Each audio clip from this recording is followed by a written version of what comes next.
talk about the declaration of a national state of disaster.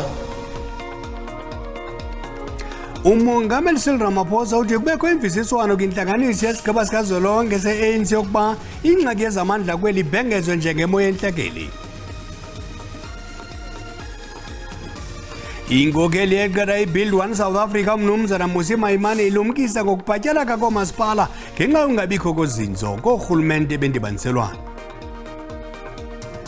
The team that learns the most over the next 9 months will be the team that lifts the William Webb Ellis Trophy in Stade de France on the 28th of October at about 11 p.m. Umqeqeshi omtsha weqela lombhoxo lase-Australia Eddie Jones uthi umnqweno omkhulu weli qela kukuphumelela indebe yehlabathi eza kubanjelwa eFrance. Khwelo lityala amabandla asekhaya ityeba ngityeketyak imbizi yethu emini nje sondelani nezithebe siyophula molweni ekhaya. SABC News itlile go tlhoma semmuso kana le entshwa ya dikgang ka 2022. DTT izokuhlinzeka ngazo zonke izindaba ihora nehora en regstreeks verrigtinge vanaf die parlement in jou taal uitsaai. Iindaba ze-SABC ilizwi lakho zizimele azinamkhethe.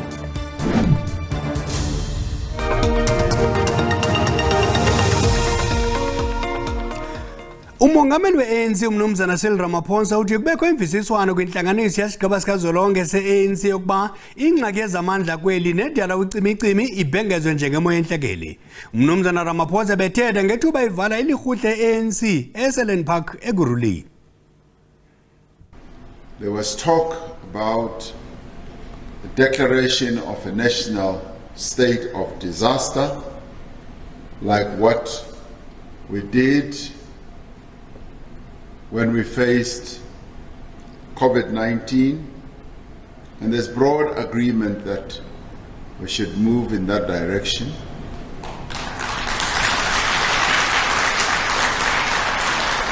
Work is already underway within government to establish whether the legal requirements for the declaration of a national state of disaster are met, and what specific actions we would be empowered to undertake to urgently resolve load shedding within the framework of a national state of disaster. This matter is going to receive urgent attention in government processes. It will also be discussed more fully and thoroughly at the government Lekgotla, which will be taking place in the next few days. And it is a matter that should be attended to and resolved without delay.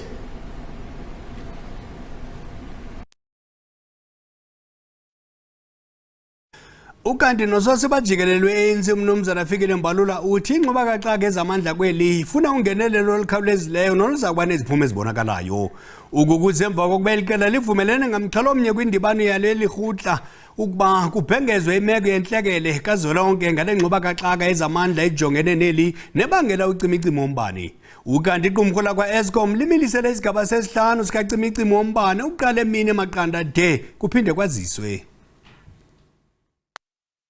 We agreed on this because we have realized that part of the weakness we might have had over time is to agree and affirm that we are indeed faced with electricity crisis, and also in terms of Eskom. So we have been dealing with this ad hoc. Like now, we were in the press conference, we are told we are moving to stage 6 of load shedding. So every time something like that happens, we can't call a press conference to say how is this going to be dealt with. It means there must be a consistent mechanism to reverse this disaster, which is a disaster for business, which is a disaster for social activity of society in general. Inkokeli yeqela eBuild One South Africa umnumzana Municipal ilumkisa ngokubhatyala komasipala ngenxa ungabikho kwezinzo koorhulumente bendibaniselwano. Umnumzana Maimane uqhube wathi kumele ukuba kube khona izivumelwano ezibophelelayo phakathi kwamaqela abandakanyekayo kwezi nkazanti. Umnumzana Maimane bethetha kwiqonga leendaba laseKapa ngemiba eliqela elijongene nayo eli. Umnumzana Maimane uvakalise inkxalabo ngokungabikho kozinzo komasipala abaphethwe intlanganisela yamaqela. Emva konyulo lomasipala ngo-2021 ngomasipala abangama-70 ekungazange kuphumelele eqela kubo, phakathi kwabo kukho omasipala abambaxa iNelson Mandela Bay, owaseRhawutini, owaseKuruleni nowaseTshwane. Susele ekusekweni kwabo orhulumente bentlanganisela oko kutshintshwa osodolophu kubo. Uthi le ndlela basekwa ngayo abarhulumente bentlanganisela mayibhangiswe kongezwe ilizwi labantu ukuba bona bathini. All the together in one room.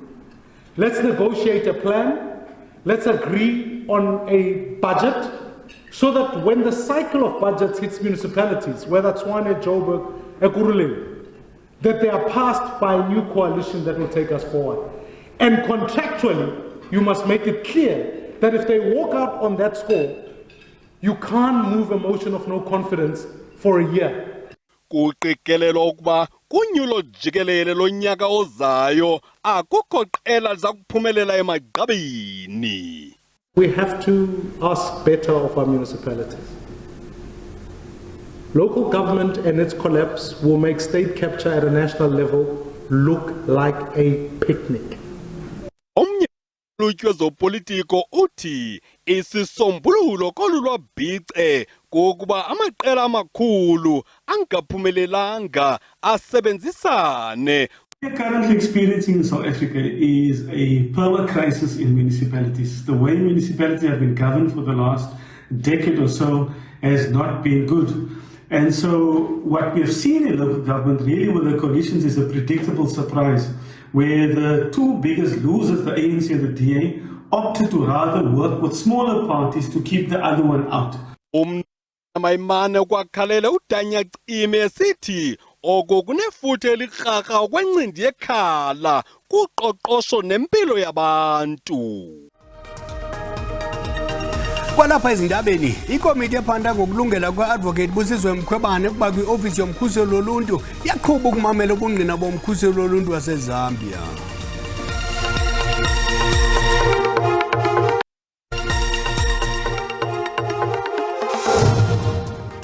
Sinamkela kwakhona kwiindaba zethu emini nje, uyakwazi ukuzibukela kwakhona izindaba ngokuya kwikhasi le-YouTube uthi SABC Iindaba zesiXhosa. Ukanti kwinqaku lokuqala sithe umongameli we-ANC umnumzana Cyril Ramaphosa uthi kubekho imvisiswano kwintlanganiso yasigqiba sikazwelonke se-ANC yokuba ingxaki yezamandla kweli nedala ucimicimi ibhengezwe njengemo yentlekeli.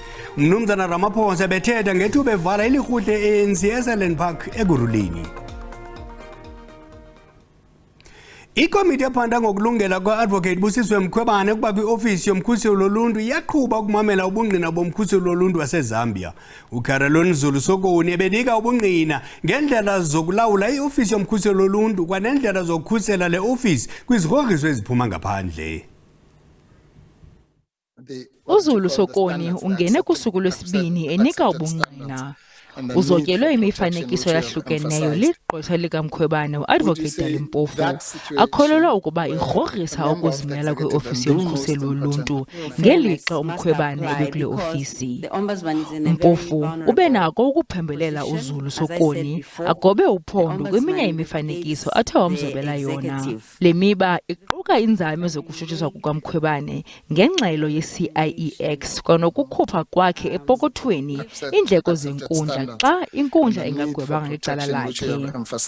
uZulu Sokoni uvumelana noMpofu ukuba ukususwa esihlalweni komkhuseli woluntu kufanele ukulandelwe inkqubo efanayo neyokususwa kwejaji. Ukwavumele ukuba inkqubo yokususwa komkhuseli woluntu kufuneka iphenjelelwe bubulungisa, oleke ngelithi iijaji ziyaphononongwa ngamaxa onke kodwa oku akukhokeleli ekususweni kwazo kwiofisi. Ikomiti elelwa ukugcinwa kwesibhedlele saseTusong ithi izizathu zokubhangiswa kwesibhedlele asifakali. Isigqibo sithathwa ngokuJob nyaka opheleyo lisebe lezempilo ngezizathu zokuba sakhiwe phezu komhlaba onamatye nongalungelanga ukuba nezakhiwo nto leyo engabeka emngciphekweni ubomi babantu. Emva kokuvalwa kwesibhedlele iTusong siza kunikezelwa kwisebe lezemisebenzi yoluntu kungekudala ukuba sidilizwe. The Dolomites that are in Northwest are not threatening Dolomites. The Johannesburg is built on top of Dolomites, and all the buildings in Johannesburg are not being demolished. So we want to know what is the reason behind demolishing the Tusong Hospital where there's no threats at all. Ikomiti elwela esibhedlele ithi iza kuya kwiinkundla zamatyala ukuzama ukuthintela ukudilizwa kwaso. People are suffering, people are dying because there is no better facilities around there. It's just clinic. They are saying people should go and be attended at the community health center. Community health center doesn't have water, number one. It doesn't have dispensary. It doesn't have wards. Isebe lezempilo eMntla-Ntshona lithi akuzukwakhiwa sibhedlele sitsha kule ndawo nanjengoko kwakuthenjiswe njalo ekuqaleni kodwa kuza kuphuculwa isibhedlele saseLichtenburg.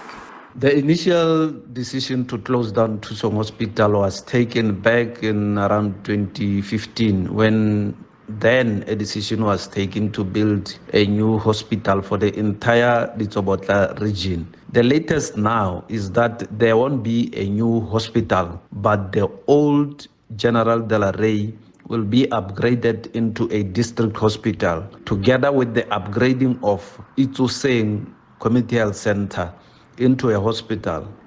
Isebe likwaqhuba ngelithi esi sibhedlele siza kudilizwa emva kokunikezelwa kwaso kwisebe lemisebenzi yoluntu. Ukanti abantu baphefumlile ngesindulo sokuba ucimicimi wombane ubhengezwe njengemoya enhlekele kwiqonga lethu leWhatsApp. Mna bendicinga uba noko umongameli noba ayokhe afuna amacebo kumanye amazwe ngoba ke sekuve kwamanye amazwe uzokhalwa ngento ze-load shedding inqabile kakhulu. Ilapha kuthi eMzantsi Afrika lento. U-Eskom bamosha ngokuthi bafake ii-tenders jonga into ezenziwa zeGupta zashiya u-Eskom eyimpula kalijaca ngoku seyingxaki yelizwe ngoku. Into ebuhlungu ngale load shedding ukuthi izwela kakhulu kithi thina abantu esemasingena phansi. Zonke izikhulu zinama generator emzini yazo makuhamba ugesi owabo ugesi awuhambi. Mandimile kwelithi urhulumente xa isohlwakala unikeza Eskom imali obalungisa ezimeshini zakaloku zisitsha njalo makabe khubana sisolo kuba sibe slayitya thina. Ingxaki ka-Eskom ayina solution, ayinasixazululo, ifana nje nokhangela inyoka ehlathini. Yabona upresident wethu uyajabula because bengayifuni le nto yokudala yaphela. I'm sure guaranteed ngalonto. Cha bayathanda usibona sihlupheka soMzantsi Afrika ngoba bona umbane lokube nawo kaloku nje bathina sesitshelwa zezinto la xa ubona umbane utshisa izinto lapha sixakana nento thina yonakele mayilungiswe ngeke umsasaza ashoma khona xa yonakela ayiculela athi yonakele mayilungiswe. Umongameli ngeke mayilungise baphemule ndaba ngoba inzima kakhulu. Uyabona Eskom iyona ndawo kuphela lapho uthi akuthengisele khona into mase abumene yohlutha lento manje ifihla manje hayi suyisebenza kakhulu ngoba yasheshe phela. Sports amehlo kwezithe zaqaqamba ngaphya kwemedia yeli. Abahlali base-Auckland baqalise ukucoca imizi yabo emva kwezikhukhula nokutyibilika kodaka kwisixeko esikhulu saseNew Zealand. Inkulumbuso yelilizwe yamanisa lendyikitya nokuguquguquka kwemozulu. Real, it's with us, it's having an impact on our weather. We are seeing more of these extreme weather events. We're going to have to deal with more of these extreme weather events in the near future. We need to be prepared for that, and we need to do everything that we can to combat the challenge of climate change. Bakhwanqisekile abahlali base-India emva kokunyanzeliswa ukuba baxole kumakhaya abo asele behleli kuwo iminyaka ngeminyaka. Uthi inkumbulo zilapha ngoku wonke umuntu uyaxola kulomhlaba akukho ndlela yimbi. Uthi izizukulwana ngezizukulwana zikhulele kulomhlaba kwaye ngoku imeko imaxongo ayikholeleki. Umongameli waseBelarus uAlexander Lukashenko ugalelekile eZimbabwe kutyelelo lwaseburhulumenteni. Wamkelwe ngezandla ezishushu ngumongameli Emerson Mnangagwa kwisikhululo senqwelomoya iRobert Gabriel Mugabe International Airport eHarare kuxhentswa ingama yeyeye.